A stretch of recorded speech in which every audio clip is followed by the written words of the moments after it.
श्री गणेशाय नमः। श्री गुरुवे नमः। प्रिय छात्रों, हम लोग षष्ठी विभक्ति पढ़ रहे हैं। आज का पाठ द्विसहस्रतुर्वा वार्तिक से प्रारंभ है। यह वार्तिक नलों का व्यय सूत्रांतर्गत है। द्विष अप्रीतो इत्यस्मात् धातोः द्विषो मित्रे इति विहितो यः सत्रे प्रत्ययः तत्प्रयोगे वा षष्ठी निषेधः इत्यर्थः। द्विष अप्रीतो आदादि गणीय धातु है। इस धातु से अमित्र कर्ता में द्विषो मित्रे सूत्र से विहित सत्री प्रत्यय के प्रयोग में नलोकेति सूत्र से वैकल्पिक षष्ठी निषेध हो। उदाहरणम मुरस्य मुरंग वा द्विषन्। मुरं द्वेष्टि हरिः इति शेषः। हरिः मुरं द्वेष्टि। अमित्रकर्ता द्वेषकर्ता हरि है। द्विष धातु से सत्री द्विषत् प्रथमा एक वचन में द्विषन्। इस कृत के योग में मुरम कर्म से उभय प्राप्त कर्मणि सूत्र से प्राप्त षष्ठी का वैकल्पिक निषेध से मुरस्य मुरंग वा द्विषन् हरिः इति। हरि कर्तृकं मुर संबंधी मुर कर्मकं वा द्वेषणम इत्यर्थ बोधः। अब भट्टो जी दीक्षित पंक्ति रूप में अपना सिद्धांत कहते हैं। सर्वोयम कारक षष्ठ्याः प्रतिषेधः शेषे षष्ठी तु स्यादेव ब्राह्मणस्य कुर्वन् नरकस्य जिष्णुः सर्वः अयं नलोकेति सूत्र विहितः प्रतिषेधः कारक षष्ठ्याः प्रतिषेधः शेष लक्षण षष्ठी तु स्यादेव। पंक्ति का तात्पर्य है कि कारक षष्ठी अर्थात कृतयोग लक्षण षष्ठी को ही नलोकेति सूत्र प्रतिषेध करता है, न कि षष्ठी शेषे सूत्र से शेषत्व विवक्षा में प्राप्त षष्ठी को भी।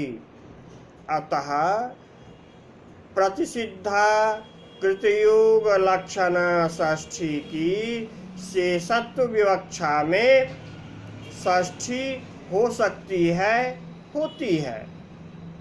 जैसे ब्राह्मणस्य कुर्वन् नरकस्य जिष्णुः हरिः ब्राह्मणं करोति। लटः सत्री सानचाव प्रथमा समानाधिकरणे सूत्र से वर्तमान काल में क्रिय धातु से सत्री प्रत्यय प्रथमा एक वचन कुर्वन्। ब्राह्मणम कर्म की शेषत्व विवक्षा में षष्ठी शेषे सूत्र से षष्ठी दिखाई गई है। मुख तो ब्राह्मण संबंधी सृष्टि अनुकूल व्यापारवान हरिः इत्यर्थ बोधः। पुरुष सूक्त में विराट पुरुष श्री हरि के मुख से ब्राह्मणों की उत्पत्ति बताई गई है। इसी संदर्भ में यह उदाहरण है। नरकस्य जिष्णुः ग्लाजिस्थश्च कृष्णुः भक्तः नरकं जयते तच्छीलमस्ति आस्य सह। जीजये धातु से तच्छीलादि अर्थ में विष्णु प्रत्यय जिष्णु इति नरकम कर्म की शेषत्व विवक्षा में नरकस्य जिष्णु षष्ठी दिखाई गई है। नरक संबंधी जयवान इत्यर्थः। कर्मत्व विवक्षा में द्वितीया भी होगी। अर्थवैलक्षण्य के लिए ऐसी विवक्षा की जाती है।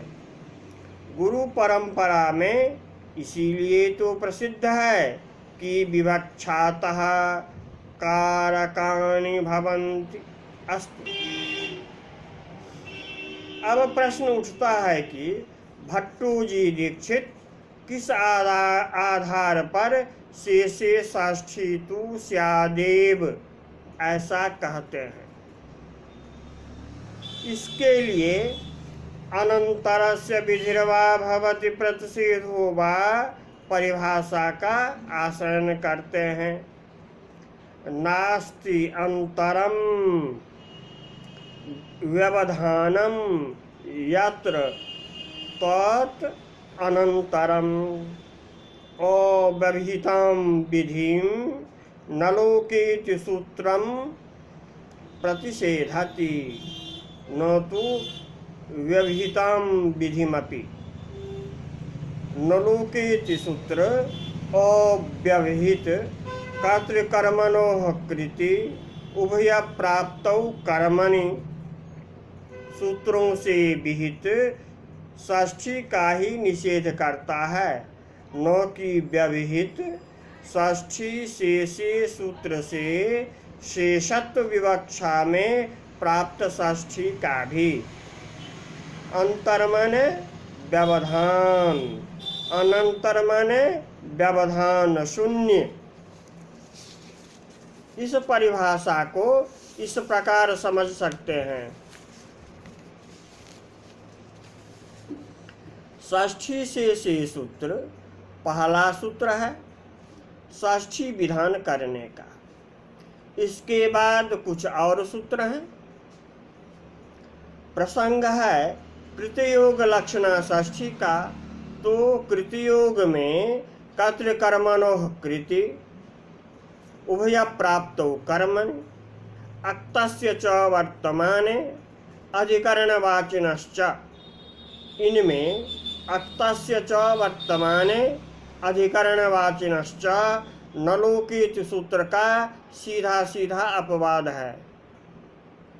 बाकी कर्तृकर्मणोः कृति उभय प्राप्तो कर्मणि सूत्रों से विहित षष्ठी को न लोकेति सूत्र बिना किसी बाधा के, बीच में कोई सूत्र पठित नहीं है, तो अव्यवहित विधि को बाधित करता है, प्रतिषेध करता है इन दोनों सूत्रों को। षष्ठी से सूत्र से शेषत्व विवक्षा में होने वाली षष्ठी को बीच में बहुत सारे सूत्र हैं जो व्यवधान कर रहे हैं निषेध करने में। अतः षष्ठी शेषे को न लोकेति सूत्र निषेध नहीं कर पाता है। अतएव मूल में शेषे षष्ठी तु स्यादेव कहा गया है। यह परिभाषा महाभाष्य में न लुमतांगस्य सूत्र संदर्भ में कहा गया है।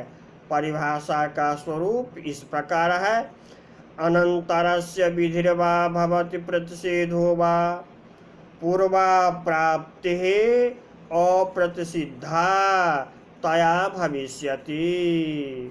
विधि और प्रतिषेध व्यवधान शून्य की स्थिति में होते हैं, व्यवधान की स्थिति में नहीं। यहाँ सूत्र कृत व्यवधान अपेक्षित है। अतः पूर्वा प्राप्ति अर्थात षष्ठी शेषे सूत्र से शेषत्व विवक्षा में प्राप्त षष्ठी अप्रतिसिद्धा रहती है। अतएव इस सूत्र से षष्ठी विभक्ति होती है। अब अगला सूत्र है अकेनोर भविष्यदाधमर्ण्यः द्विपदम सूत्रम। अकेनोः भविष्यदाधमर्ण्यः अकिनोः भविष्यत् आधमर्ण्ययोः इति छेदः। अकश्च इनच तयोः इति विग्रहः। भविष्यच्च आधमर्ण्यञ्च तयोरिति विग्रहः।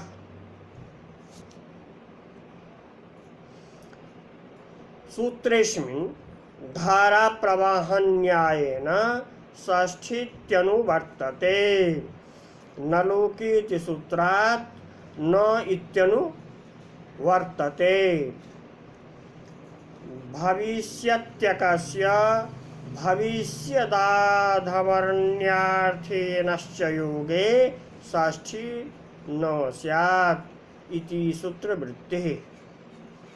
सतः पालकोऽवतरति ब्रजं गामी शतं दायी इत्युदाहरणानि। भविष्यत्कालिक अक और भविष्यत्कालिक इन एवं आधमर्ण्यार्थक इनके योग में षष्ठी विभक्ति न हो।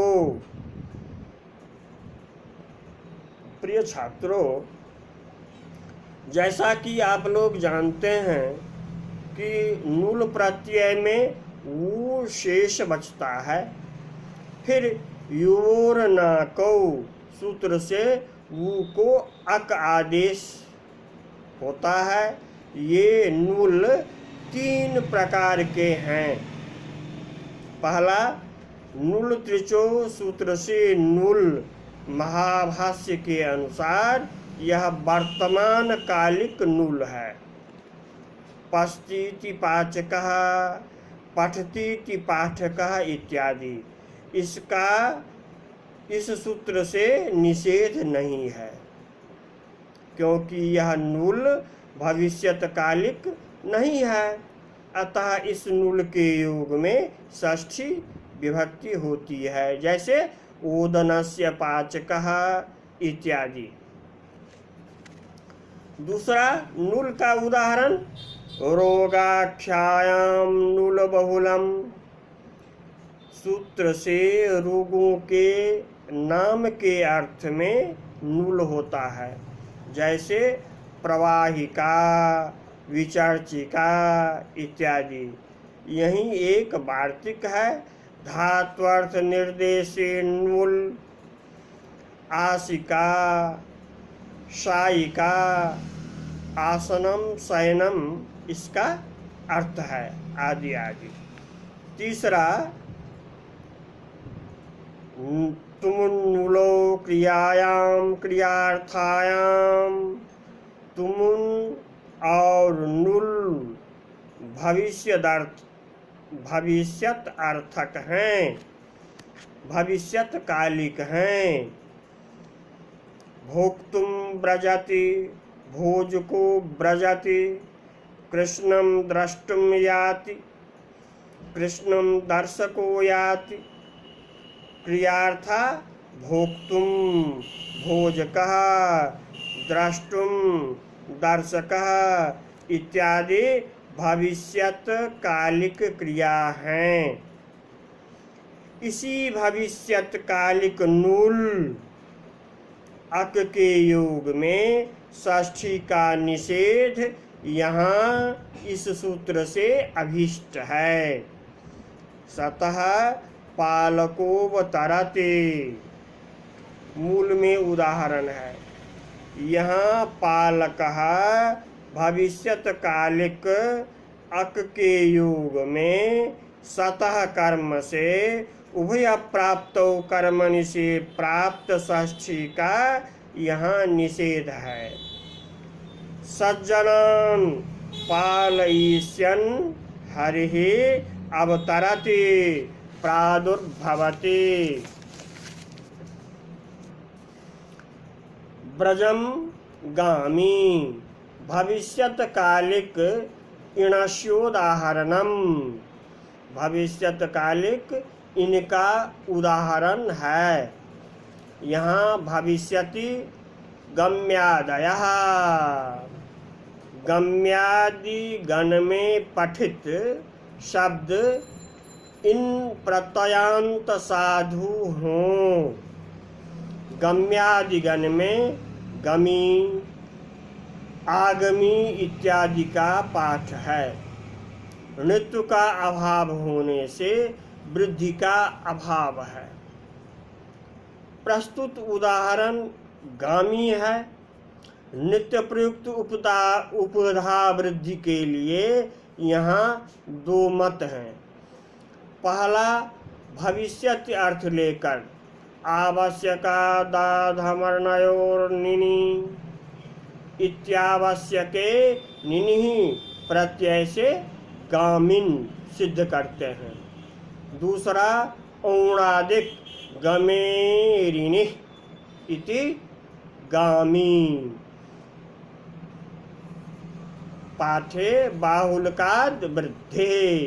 प्रिय छात्रों, भविष्यति गम्यादयः सूत्र के भविष्यत अर्थ में उणादि गण में गमेरिनि गमी गमिष्यति और आंगी णित आगामी आगमिष्यति रूप बनाए गए हैं। अतएव गामी करने के लिए बाहुल्कात वृद्धि की जाती है। गामी कृत के योग में उभय प्राप्त कर्मणि सूत्र से ब्रजंग कर्म में षष्ठी की प्राप्ति का निषेध होने से कर्मणि द्वितीया है। सह ब्रजम गामी। त्वं ब्रजम गामी अहम ब्रजम गामी। तत्कात्रिक भविष्यत कालिकम ब्रज कर्मकम गमनम इत्यर्थ बोधः। अस्तु। शतम दायी। यह भविष्यत कालिक आधमर्ण्य ऋणी इन्हीं का उदाहरण है। ये छात्रों, जैसा कि आप लोग जानते हैं, ऋणमाधमर्ण्ये सूत्र से ऋगतो धातु से अक्त प्रत्यय को नत्व आधमर्ण्य अर्थ में निपातित होता है। ऋणम ऋ धातु से अक्त आधमर्ण्य अर्थ में निष्ठा के तकार को नत्व ऋवर्ण नस्य णत्वम वाच्यम से णत्व करने पर ऋणम और आधावर्ण से भिन्न अर्थ में ऋजो रक्ता आधावर्ण से भिन्न अर्थ में ऋतम सत्यम ऋतं वद इत्यादि प्रयोग बनते हैं। परंतु ऋण आधमर्ण्य यह ऋणम ददाति सह उत्तमर्णः। यह ऋणम धारयति स अधमर्णः। ऋण का विशेषण अधम, तो अधमम तत् ऋणम चेति कर्मधारय समास।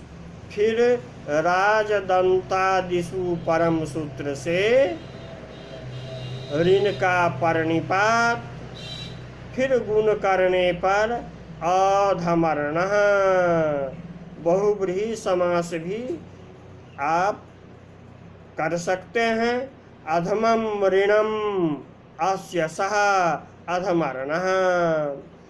अधमर्णस्य भावः कर्म वा आधमर्ण्यम।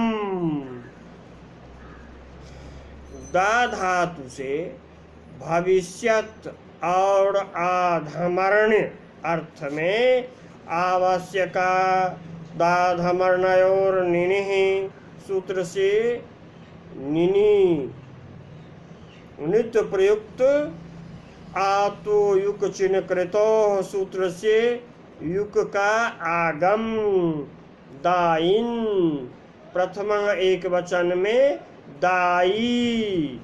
इस कृत के योग में सतंग कर्म से प्राप्त षष्ठी का निषेध होने से कर्मणि द्वितीया से द्वितीया हुई है, शतं दाई।